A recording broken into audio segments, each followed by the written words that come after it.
वाल्मीकि रामायण। वली और सुग्रीव का जन्म। वाल्मीकि रामायण के अनुसार जब भगवान विष्णु ने राजा दशरथ के यहाँ पुत्र रूप में अवतार लिया, तब ब्रह्मा जी ने देवताओं से कहा कि वे ऐसे शक्तिशाली पुत्रों की सृष्टि करें जो भगवान विष्णु की सहायता कर सकें। ये पुत्र बलवान, इच्छानुसार रूप बदलने में समर्थ, माया जानने वाले, शूरवीर, बुद्धिमान और अत्यंत पराक्रमी हों। वे किसी से परास्त न होने वाले और सभी प्रकार की अस्त्र विद्या में निपुण हों। ब्रह्मा जी के निर्देशानुसार देवताओं ने प्रधान अप्सराओं, गंधर्वों, विद्याधारियों, किन्नरियों और वानरियों के गर्भ से वानर रूपी शक्तिशाली पुत्र उत्पन्न किए। इस क्रम में देवराज इंद्र ने वीरराज वाली को जन्म दिया, जो महेंद्र पर्वत के समान विशालकाय और बलवान थे। वहीं भगवान सूर्य ने सुग्रीव को जन्म दिया। इंद्रपुत्र वाली और सूर्यपुत्र सुग्रीव दोनों भाई थे और सभी वानर युद्धपति उनकी सेवा में रहते थे। वाली अपने बाहुबल से रीछों, लंगूरों और वानरों की रक्षा करते, जबकि सुग्रीव भी बलशाली और बुद्धिमान थे। हनुमान का जन्म वाल्मीकि रामायण के अनुसार सुमेरु नाम का एक प्रसिद्ध पर्वत था, जो सूर्यदेव के वरदान स्वरूप सुवर्णमय हो गया था। उस पर हनुमान के पिता केसरी राज्य किया करते थे। उनकी अंजना नाम से विख्यात एक पत्नी थी। जब भगवान विष्णु ने राजा दशरथ के यहाँ पुत्रभाव से जन्म ले लिया, तब ब्रह्मा जी ने सभी देवताओं से कहा कि वे लोग उनके सहायक के रूप में पुत्रों की सृष्टि करें जो बलवान, इच्छानुसार रूप धारण करने में समर्थ, माया जानने वाले, शूरवीर, वायु के समान वेगशाली, नीतिज, बुद्धिमान, विष्णुतुल्य पराक्रमी, किसी से परास्त न होने वाले, तरह तरह के उपायों के जानकार, दिव्य शरीरधारी तथा अमृत भोजी देवताओं के समान सब प्रकार की अस्त्र विद्या के गुणों से संपन्न हो। ब्रह्मा जी की अनुसार वायु देवता ने अंजना के गर्भ से हनुमान नाम के ऐश्वर्यशाली वानर को जन्म दिया। हनुमान वायुदेव के और सपुत्र थे। उनका शरीर वज्र के समान सुदृढ़ था। उनकी गति गरुड़ के समान थी। वे सभी वानरों में सर्वाधिक बुद्धिमान और बलवान थे। एक दिन माता अंजना फलाने के लिए आश्रम से निकली और गहन वन में चली गईं। माता से बिछुड़ जाने और भूख से पीड़ित होने के कारण हनुमान जोर जोर से रोने लगे। इतने में उन्होंने पाकुसुम के समान लाल रंग वाले सूर्यदेव को उदित होते देखा। उन्होंने उसे को ईफल समझा और फल के लोभ से वे सूर्य की ओर जोर से उछले। सूर्य को पकड़ने की इच्छा से वे आकाश में उड़ते ही चले गए। अपने पुत्र को सूर्य की ओर जाते देख उसे दाह से बचाने के लिए वायुदेव भी बर्फ के समान शीतला होकर उसके पीछे पीछे चलने लगे। उड़ते बालक हनुमान आकाश को लांघते हुए सूर्यदेव के पास पहुंच गए।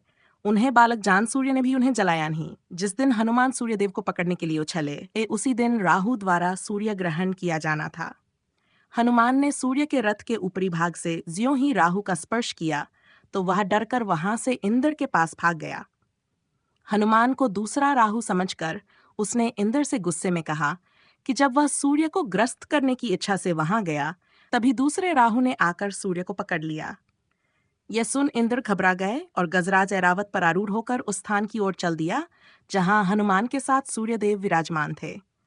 राहु इंद्र को छोड़कर बड़े वेग से आगे बढ़ गया। हनुमान सूर्य को छोड़कर राहु को ही फल मानकर उसे पकड़ने के लिए पुनः आकाश में उछले। सूर्य को छोड़ अपनी ओर धावा करने वाले हनुमान को देख राहु अपनी रक्षा करने के लिए इंद्र को पुकारने लगा। इंद्र ने हनुमान पर वज्र के द्वारा प्रहार की एक पहाड़ पर जा गिरे और उनकी बाईं ठुडी टूट गई। अपने पुत्र के गिरही वायुदेव इंद्र पर कुपित हो उठे। उनका प्रजाजनों के लिए बड़ा ही अहितकारक हुआ। प्रजाजनों से समस्त वायु खींचकर वे अपने शिशुपुत्र को लेकर एक गुफा में घुस गए। इधर वायु के प्रकोपस्त्रस्त समस्त प्रजा दौड़ती हुई ब्रह्मा जी के पास गई और वायुरोध जनित दुख को दूर करने की प्रार्थना करने लगी। इस पर ब्रह्मा जी ने बताया कि इंद्र द्वारा उनके पुत्र हनुमान पर वार किए जाने के कारण वायुदेव कुपित हैं। सबको मिलकर उन्हें प्रसन्न करने के लिए प्रार्थना करनी चाहिए। तब सभी उस स्थान पर गए जहां वायुदेव छिपे बैठे थे। ब्रह्मा जी को देख वे अपने पुत्र के हुए ही उनके सामने उठ खड़े हुए और उन्होंने ब्रह्मा जी को नमन किया। जैसे ही उन्होंने उस शिशु पर हाथ फेरा, वैसे ही वह शिशु उठ खड़ा हुआ। अपने पुत्र को उठ खड़ा देख प्रसन्न हुए वायुदेव पूर्ववत वायु का संचार करने लगे। ब्रह्मा जी ने तब सभी देवताओं से संसार का कल्याण करने और वायु देवता की प्रसन्नता के लिए उस शिशु को वर देने के लिए कहा। इंद्र ने कमलों की माला पहनाते हुए कपिश्रेष्ठ को हनुमान नाम से अलंकृत किया। इसी तरह सूर्य, वरुण, यम, शंकर, विश्वकर्मा आदि अन्य देवताओं ने भी उसे अनेकानेक वरदान दिए। अंत में ब्रह्मा जी ने वायुदेव से कहा, ये दीर्घायु, महात्मा तथा सब प्रकार के ब्रह्मदंडों से अवत्य होगा। देवताओं के जाने के बाद वायुदेव उसे लेकर अंजना के पास आए और देवताओं के द्वारा दिए गए वरदान की बात बताकर चले गए। वरदानों के वेग से भरे हुए हनुमान शांचित महात्माओं के आश्रमों में जाकर भांति भांति के उपद्रव मचाने लगे। केसरी और वायुदेव दोनों ने भी उसे एहसान करने के लिए कहा, फिर भी वह वानर वीर उनकी आज्ञा का उल्लंघन कर ही देते। इससे भृगुषी और अंगिरा के वंश में उत्पन्न हुए महर्षि ने कुपित होकर उन्हें शाप देते हुए कहा, वानर वीर, तुम जिस बल का आश्रय लेकर हमें सता रहे हो, उसे हमारे शाप से मोहित होकर तुम दीर्घकाल तक भूले रहोगे। तुम्हें अपने बल का पता ही नहीं चलेगा। जब कोई तुम्हें तुम्हारी कीर्ति का स्मरण दिलाएगा, तभी तुम्हारा बल बढ़ेगा। महर्षियों के इन वचनों के प्रभाव से उनका तेज और ओज घट गया और फिर उन्हीं आश्रमों में वे मृदुल होकर विचरने लगे। सीता का जन्म वाल्मीकि रामायण के अनुसार एक बार रावण, जो 10 ग्रीव के नाम से भी जाना जाता था, हिमालय के वन में घूम रहा था। तभी उसने ब्रह्मर्षि कुशध्वज की अत्यंत सुंदर पुत्री वेदवती को अशि प्रोक्त विधि से तपस्या में संलग्न देखा। उसे देखकर वह कहाँ मोहित हो गया। उसने वेदवती से उसकी तपस्या करने का कारण पूछा। जब उसने बताया कि उसके पिता तीनों लोकों के स्वामी भगवान विष्णु से उसका विवाह करना चाहे थे, किंतु बलाभिमानी दैत्यराज शंभ द्वारा उनकी हत्या कर दी गई।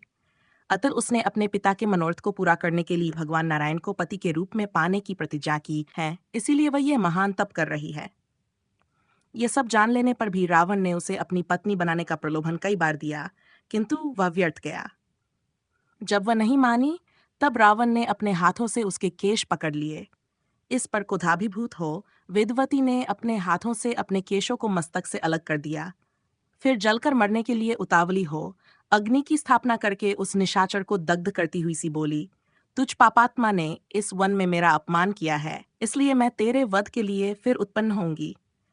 यदि मैंने कुछ भी सत्कर्म, दान और होम किए हों, तो अगले जन्म में सती साध्वी अयोनिजा कन्या के रूप में प्रकट हों तथा किसी धर्मात्मा पिता की पुत्री बनूं और अग्नि में प्रवेश कर अपने जीवन का अंत कर लिया। तदंतर दूसरे जन्म में वह कन्या पुनः एक कमल से प्रकट हुई, लेकिन उस राक्षस ने वहां से उस कन्या को प्राप्त कर लिया तथा अपने घर ले गया। उसने मंत्री को वह कन्या दिखाई। बालक बालिका के लक्षणों को जानने वाले उस मंत्री ने कन्या को अच्छी तरह देखकर रावण को बताया, यह सुंदर कन्या यदि घर में रही तो आपकी मृत्यु का कारण होगी। इस पर रावण ने उसे समुद्र में फेंक दिया। तत्पश्चात वह कन्या समुद्र में बहती हुई राजा जनक के यजी मंडप के मध्यवर्ती भूभाग में जा पहुंची। एक दिन जब राजा जनक स्वयं हाथ में हल लेकर यज्ञी के योग्य क्षेत्र को जोत रहे थे, तभी वह कन्या भूमि से प्रकट हुई। राजा जनक की दृष्टि उस पर पड़ी। उसके सारे अंगों में धूल लिपटी हुई थी। उस अवस्था में उसे देखकर राजा को बड़ा आश्चर्य हुआ। उन दिनों उनके कोई संतान नहीं थी, इसलिए स्नेहवश राजा जनक ने उसे अपनी पुत्री के रूप में स्वीकार कर लिया और उसे पुण्यकर्म परायणा बड़ी रानी को सौंप दिया, जिन्होंने मातृ समुचित सौहार्द से उसका लालन पालन किया। क्योंकि वह कन्या हल के अग्र भाग से खींची गई रेखा सीता से प्रकट हुई थी, इसलिए उसका नाम सीता रखा गया। अगला भाग, तारका वध, राम और सीता का विवाह। राम परशुराम प्रसंग सुनने के लिए सब्सक्राइब करें। जय Siya Ram. If you'd like to make any changes or need further assistance, feel free to ask.